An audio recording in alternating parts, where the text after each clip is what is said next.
Hello everyone, today I am going to talk about India's inflation and food price crisis. India is the world's largest producer of milk, the second largest producer of vegetables, and yet in August 2023, a kilogram of tomatoes cost more than 200 rupees. This video asks a simple question. Why does food in India keeps dangerously expensive and what can we do about it? The problem in numbers. India's food inflation has averaged 6 to 9% over the last 5 years, nearly double the RBI's comfort zone of 4%. For the bottom half of Indian households, food absorbs over 50% of their total expenditure. This means that every time onions spike or pulses become scarce, it is not a market inconvenience, it is a household survival crisis. The poor don't have investment portfolios to hedge against inflation. Their only hedge is skipping meals. Root causes.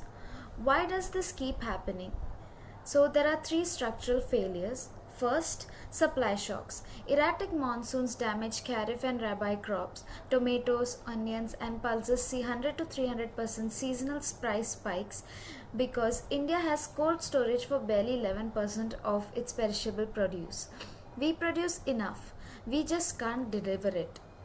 Second, fuel and transport costs. High diesel prices inflate last mile logistics, pushing farm gate prices 15 to 30% higher by the time goods reach the shelf. Third, MSP and procurement bias. Government support systems focus on wheat and rice. Pulses and vegetables, the actual inflation drivers, are left entirely to market volatility. Historical context. This is not a new story.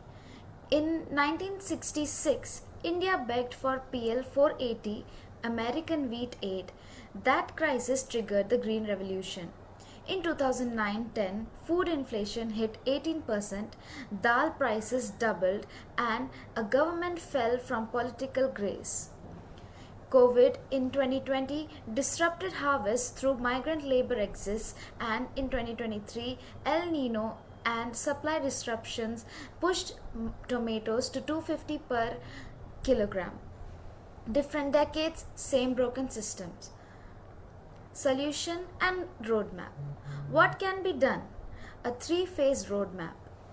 In the short term, we can release buffer stock faster, build real-time mandi price portals, and establish predictable export rules so panic bans don't worsen domestic volatility.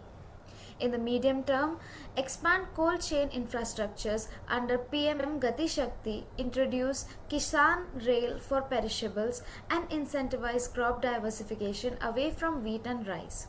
In the long term, we can invest in climate resilience, seed varieties through ICAR, scale farmer producer organizations, and build a truly unified national market through APMC reform and ENAM. Barriers to this implementation. Implementation is hard.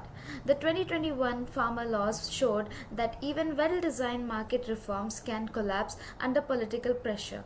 Agriculture is a state subject. APMC reform needs 28 state governments to cooperate, and cold chain infrastructures competes with Manrega, defense and social welfare for an already stretched budget.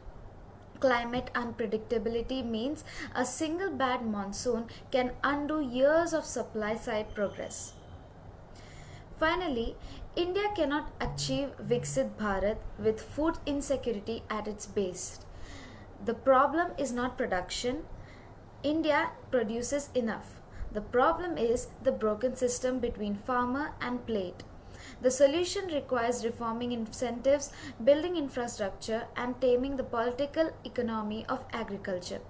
The time to act is not afar. The next tomato crisis, it is now. Thank you.